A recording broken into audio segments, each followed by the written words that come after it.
बहुत कुछ बदल गया है और बहुत कुछ बदलने जा रहा है। आज की जो एक डेवलपमेंट है जिसको देखते ही मैं चौंक सा गया। अहम खबर शामिल करेंगे। शिकारपुर में सुल्तान कोट के करीब जाफर एक्सप्रेस की 5 बोगियां पटरी से उतर गई हैं।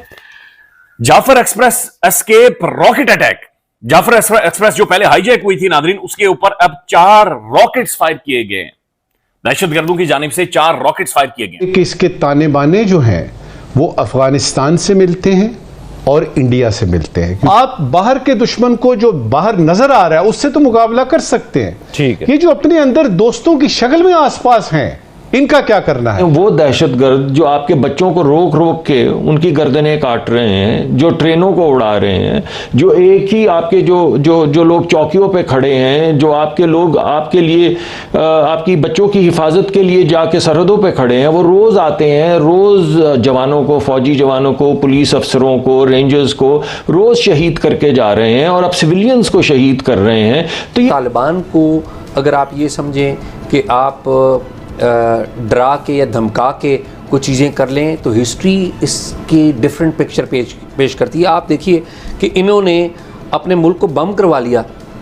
इन्हें कहा, पाकिस्तान ने भी कहा एट दैट टाइम, पूरी दुनिया ने कहा कि उसामा बिन लादेन हवाले कर दो। इन्होंने किया नहीं किया? इन्होंने सवाल ये पैदा होता है कि वो इंडिया को और अमेरिका को तो लिख के देने को तैयार हैं कि जी हाँ हमारी सरजमीन आपके खिलाफ इस्तेमाल नहीं होगी, लेकिन वो पाकिस्तान को लिख के देने को क्यों तैयार नहीं है, जबकि उनको पता है ये हमारा ब्रदरली नेबरिंग कंट्री है। अफगानिस्तान की अवाम के इक्तिसादियात पाकिस्तान से जुड़े हैं, कल्चर, मेडिकल, बहुत कुछ हमारे साथ जुड़ा हुआ है, लेकिन वो हमें ये सब कुछ लिख के देने को तैयार नहीं है। मसला ये है कि हमें इस चीज़ को अपने लोगों को समझाना है और समझना है और अपनी भी क्लैरिटी होनी चाहिए। मैं समझता हूँ इस वक्त पाकिस्तान के जो टॉप डिसीजन मेकर्स हैं उनके अंदर एब्सोल्यूट क्लैरिटी है कि अफगान तालिबान और टीटीपी जो है ये एक एंटिटी है। टीटीपी जो है उसने बैत की हुई है अफगान तालिबान की, और वो अब ये जो नूर वली और उनके जितने भी लोग हैं वो सारे इन बैत में हैं खुनजादा साहब की। अब आगे आप कर देखें कि अगर वो बैत में है और हमारे यहाँ भी क्लैरिटी मौजूद है तो हमें क्या करना है, किसको जाके कहें कि ये क्या हो रहा है। अमेरिकन ये कहते हैं कि जी अगर आपको उन्होंने F-16 का कुछ एमुनेशन दिया है तो उसमें जो उन्होंने लास्ट टाइम के क्लैरिफिकेशन दी थी कि जी ये काउंटर टेररिज्म पर्पसेस के लिए है। सो पाकिस्तान का जो राइट टू रिप्लाई है, या पाकिस्तान अगर अफगानिस्तान में हाइडआउट्स पे हमले करता है तो दुनिया को उस पर कोई इतराज़ नहीं है। उसकी वजह यह है कि दुनिया की तमाम UN सिक्योरिटी काउंसिल की रिपोर्ट हो, हर मुल्क की अपनी जो रिपोर्ट है उसमें इस बात का कंप्लीट लिखा गया है कि वहाँ पे दहशतगर्द ग्रुप मौजूद है। अब प्रॉब्लम हमारा बड़ा सादा सा प्रॉब्लम है।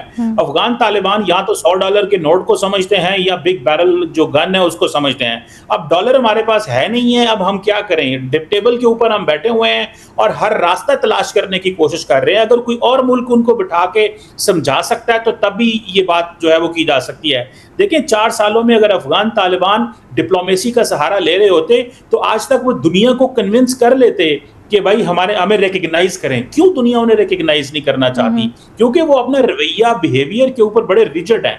तो मुझे लगता है कि ये एक इंतहाई मुश्किल काम है अफगान तालिबान से रिटर्न लेना। वो समझते हैं कि ये लोग हमारे ही हैं, इन्होंने हमारे अंडर ही है, ये इन्होंने हमसे बैत की हुई है और ये हमारे छत्र छाया रहेंगे। अफगानिस्तान की माजी की हमारी पॉलिसी फेल हो गई है, वो गलत पॉलिसी थी। We talked of strategic depth.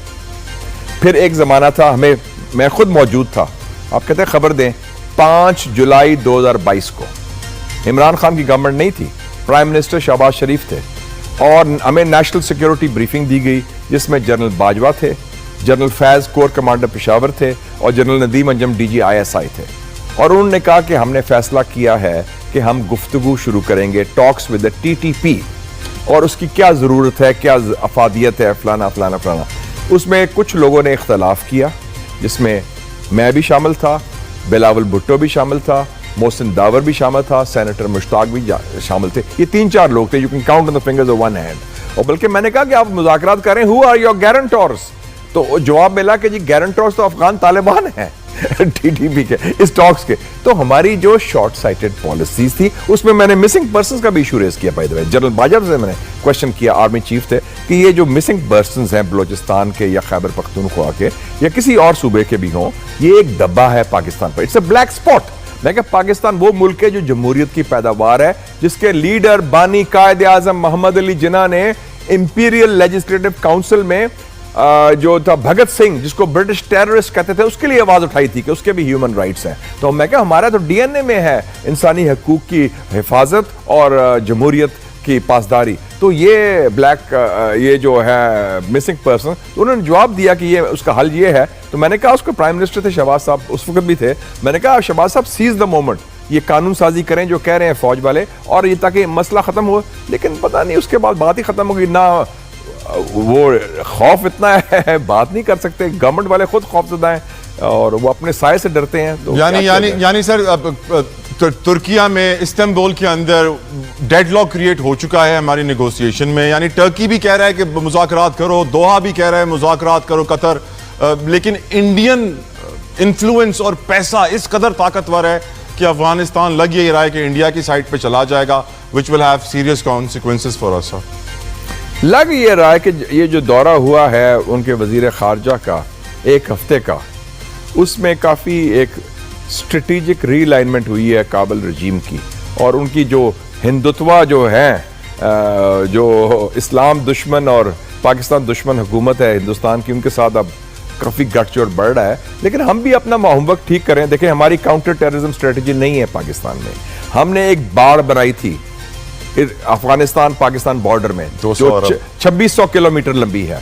वो बाढ़ क्या काम कर रही है, क्यों नहीं रोकती टेररिस्ट को? और टेररिस्ट अगर आते हैं तो आप उसका करें अजाला। और बाकी हमने जो कोशिश की है सिर्फ बॉम्बिंग वगैरह से, तो अफगान की जो हुकूमत है, they used to bombs and drones, उनको इतना फर्क नहीं पड़ता। तो उसमें मेरे ख्याल में रीजनल अप्रोच की भी जरूरत है। जो अफगानिस्तान के 6 हमसाए हैं, Pakistan, Iran, China, Turkmenistan, Uzbekistan और ताजिकिस्तान, प्लस रशिया और अमेरिका, हम इनको भी अप्रोच करें ताकि एक रीजनल अप्रोच हो। सबके गिले शिकवे हैं कि अफगानिस्तान की सरजमीन अपने हमसाए के खिलाफ इस्तेमाल नहीं होनी चाहिए। नमस्कार दोस्तों, स्वागत है आप लोग का हिंदुस्तानी स्पेशल के एक और नए वीडियो में। दोस्तों, पाकिस्तान से एक बहुत बड़ी खबर आ रही है, और खबर यह है कि पाकिस्तान का वो जाफर एक्सप्रेस, जिसको कि खूनी एक्सप्रेस भी कहा जाता है, खूनी ट्रेन भी कहा जाता है, उस पे एक बार फिर से रॉकेट लॉन्चर से जो है वो टीटीपी ने अटैक किया है। दोस्तों, जैसे ये खबर आई तब से लगातार पाकिस्तानी मीडिया में पाकिस्तान में इसके ऊपर काफ़ी ज़्यादा हड़कंप मचा हुआ, लेकिन पाकिस्तानी मीडिया इस पर बात करने को बिल्कुल भी तैयार नहीं है। कोई 2-3 ऐसे न्यूज़ एंकर हैं जो कि इसके ऊपर बात कर रहे हैं, लेकिन अगर उनकी मीडिया देख लें तो मीडिया में बिल्कुल भी इस तरह की कोई जल्दी बात नहीं कर रहे, क्योंकि पूरी दुनिया से ये लोग छुपाने की कोशिश कर रहे हैं कि जिसको लगातार ये कह रहे हैं कि पाकिस्तान जैसा बड़ा मुल्क जो है वो टीटीपी को तो आराम से मार देगा। दूसरी तरफ टीटीपी जो है वो उनके ट्रेन के ऊपर, जिस पे कि पहले भी कई बार हमले हो चुके हैं, उस पर एक बार फिर से अटैक कर देती है, और पाकिस्तानी आर्मी और ISI जो कि दुनिया की नंबर 1 एजेंसी है पाकिस्तानियों के मुताबिक, वो कुछ नहीं कर पाती है, और उनको पता भी नहीं चलता है कि इस प्रकार का जो चीज़ है वो जो एक्सप्रेस है, जाफर एक्सप्रेस, उसके खिलाफ की जा रही है। दोस्तों, पाकिस्तान की अगर हम बात करें तो पाकिस्तान पूरी तरीके से, पाकिस्तान का हर एक वो कोना है जो कि जिसमें कि खूनी खेल खेला जा रहा है, और ये खूनी खेल जो है वो पाकिस्तान ने जो पहले का जो पाप कर रखा है उसका घड़ा भर चुका है, और वही अब घड़ा जो है वो धीरे धीरे हर कोने से फूट रहा है। अगर आप पाकिस्तान के अगर आप कोने को देख लें तो हर जगह पे जो है वो जो कसीदगी है वो बढ़ी हुई है। अगर आप देख लें, एक तरफ जो इमरान खान है वो लगातार अपने लोगों के द्वारा पाकिस्तानियों पर अटैक करवा रहा है, दूसरी तरफ BLA अटैक कर रही है, टीटीपी पाकिस्तान अटैक कर रही है, टीटीपी अफगानिस्तान, जिससे कि ये लगातार बात करने की कोशिश कर रहे हैं और ये आरोप लगाने की कोशिश कर रहे हैं, पूरी दुनिया को झूठा मूठा ये चीज़ दिलाने की कोशिश कर रहे हैं कि भारत इसके पीछे है और भारत के पैसों की वजह से ये लोग हमारे ऊपर अटैक कर रहे हैं। तो कहीं ना कहीं पाकिस्तान चारों तरफ से फंस गया है।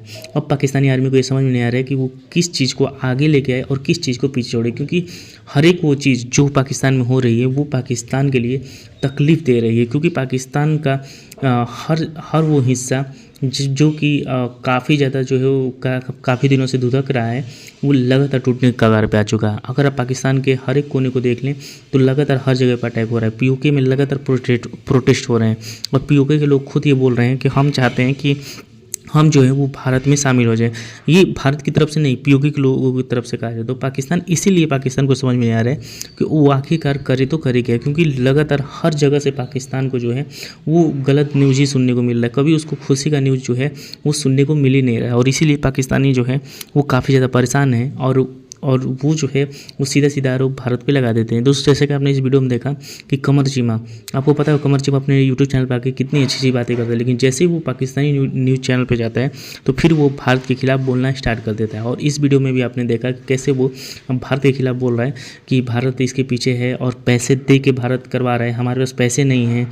मतलब इस प्रकार की बातें पाकिस्तानी न्यूज़ चैनल और पाकिस्तानी टीवी पर जो है वो चल रही है। तो दोस्तों बस आज के में इतना ही। वीडियो को लाइक और चैनल हिंदुस्तानी स्पेशल को सब्सक्राइब कर ले, क्योंकि हम अपने इंटरेस्टिंग वीडियो लाते रहते हैं। मिलेंगे वीडियो से, तब तक हिंदुस्तानी स्पेशल।